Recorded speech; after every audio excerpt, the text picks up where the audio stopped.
গবেষণায় দেখা গিয়েছে সপ্তাহে যদি মোটামুটি একজন মানুষ 2 ঘন্টা 50 মিনিট হাঁটতে পারেন তাহলে বিষণ্ণতা হবার ঝুঁকি শতকরা 25% কমে যায়। তেজপাতা অ্যান্টিব্যাকটেরিয়াল উপাদান সমৃদ্ধ, যা ডায়াবেটিসের ঝুঁকি কমায়, হজম শক্তি বৃদ্ধি করে, কিডনির স্বাস্থ্য ভালো রাখে এবং ত্বকের স্বাস্থ্য ভালো রাখতে সাহায্য করে। আদা বুক জ্বালাপোড়া করা, হজমের সমস্যা ও অ্যাসিডিটি দূর করতে সাহায্য করে, গলা খুসখুস ও বমি বমি ভাব কমাতে সাহায্য করে। আদায় থাকা পটাশিয়াম রক্তচাপ নিয়ন্ত্রণে রাখতে সাহায্য করে, রক্তে চিনির পরিমাণ নিয়ন্ত্রণ করে ডায়াবেটিস নিয়ন্ত্রণে রাখতে সহায়তা করে। আদা ডায়াবেটিসের ঝুঁকি থেকে বাঁচতে তৈলাক্ত খাবার এড়িয়ে চলার চেষ্টা করুন, অতিরিক্ত মিষ্টি জাতীয় খাবার এড়িয়ে চলুন, উচ্চ প্রোটিন সমৃদ্ধ খাবার পরিমিত পরিমাণে খাবেন, গ্লুকোজের মাত্রা বাড়িয়ে দিতে পারে এমন খাবার খাওয়া থেকে বিরত থাকুন, উচ্চ ক্যালোরিযুক্ত খাবার খাওয়া থেকে বিরত থাকবেন। টমেটোতে রয়েছে অ্যামিনো অ্যাসিড, যা অতিরিক্ত মেদ কমাতে সাহায্য করে। টমেটোতে থাকা ভিটামিন সি মানবদেহের রোগ প্রতিরোধ ক্ষমতা বাড়াতে সাহায্য করে। টমেটোতে থাকা ফাইবার খাবার হজমে সাহায্য করে।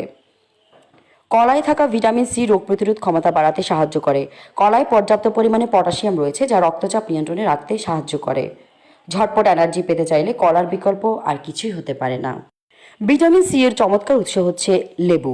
শরীর থেকে দূষিত টক্সিন বের করে দাঁতে দিতে লেবু বেশ উপকারী। ওজন নিয়ন্ত্রণে লেবুর রস বেশ ইফেক্টিভ। মিষ্টি কুমড়ার বীজে থাকা ম্যাগনেসিয়াম স্ট্রেস দূর করে, মানবদেহের মন শান্ত রাখতে সাহায্য করে। মানবদেহের ত্বক ও চুলের স্বাস্থ্য ভালো রাখতে সাহায্য করে মিষ্টি কুমড়ার বীজ। আঙুরে প্রচুর পরিমাণে পটাশিয়াম পাওয়া যায়, যা রক্তচাপ ঠিক রাখতে সাহায্য করে।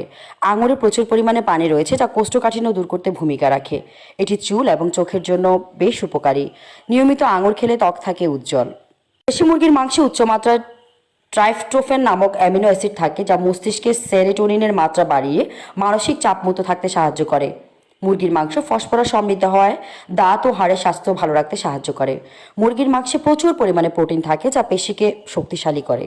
মুরগির মাংসের ভিটামিন বি শরীরে বিপাকের মাত্রা উন্নত করতে সাহায্য করে। কাঁঠালে প্রচুর পরিমাণে ভিটামিন এ রয়েছে। তাছাড়া কাঁঠাল খাদ্য হজমে এবং আমাদের চোখের জন্য বেশ উপকার করে। কাঁঠালে প্রচুর ফাইবার থাকায় এটি কোষ্ঠকাঠিন্য রোগীদের জন্য বিশেষ উপকারী একটি ফল। কাঁঠালের বীজও অনেক উপকারী একটি খাবার। আনারসে প্রচুর পরিমাণে ভিটামিন সি রয়েছে। কিডনি ভালো রাখতে, গলা ব্যথা হলে, ব্রঙ্কাইটিস, মূত্র বৃদ্ধিতে আনারস বেশ উপকারী। তবে কখনোই গর্ভবতী মহিলাদের এবং দুধের সাথে আনারস খাওয়া যাবে না।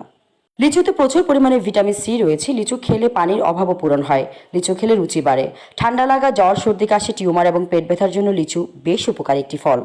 তরমুজকে গরমের দিনের বন্ধু বলা হয়। তরমুজ পানির পিপাসা দূর করে, মূত্র বৃদ্ধি করে, জ্বর, ঠান্ডা, সর্দি এবং কোষ্ঠকাঠিন্য দূর করে। কিডনি, পেটের ক্ষত এবং রক্ত স্বল্পতায় উপকার করে। পেয়ারাতে প্রচুর পরিমাণে ভিটামিন সি রয়েছে, তাই পেয়ারা খেলে দাঁত, হাড়, চর্মরোগের বিশেষ উপকার হয়। পেটের চর্বি কমাতে, ক্ষত শুকাতে, খাদ্য হজমে, খাবারের অরুচি দূর করতে পেয়ারা বেশ উপকারী। বেলের শরবত আমাদের পিপাসা দূর করার পাশাপাশি অনেক ঔষধি উপকার করে থাকে, যেমন পেট পরিষ্কার রাখতে, কোষ্ঠকাঠিন্য দূর করতে, আমাশয় দূর করতে, বল বৃদ্ধি করতে বেল বিশেষভাবে উপকারী। জাম্বুরা খেতে সবাই পছন্দ করে। জাম্বুরা ভিটামিন সি সমৃদ্ধ মুখরোচক একটি ফল। জাম্বুরা কোষ্ঠকাঠিন্য, জ্বর, সর্দিতে বিশেষ উপকারী। পাকা আমে প্রচুর পরিমাণে ভিটামিন এ রয়েছে। এছাড়া আম দাঁতের জন্য এবং জ্বর, সর্দি, কাশির জন্য বেশ উপকারী। করম চা ভিটামিন সি সমৃদ্ধ একটি ফল। করম চা খেলে রুচি বাড়ে, ত্বক ও রক্তনালী শক্ত হয়। এটি রক্তক্ষরণ বন্ধ করে, কৃমিনাশক হিসেবে কাজ করে। খেজুর উচ্চ আঁশযুক্ত খাবার হয়। এটি হজমের গোলমাল দূর করে, ক্যান্সারের ঝুঁকি কমায়, রক্তশূন্যতা দূর করে, মস্তিষ্ক সুস্থ রাখে এবং হাড়ের স্বাস্থ্য ভালো রাখে।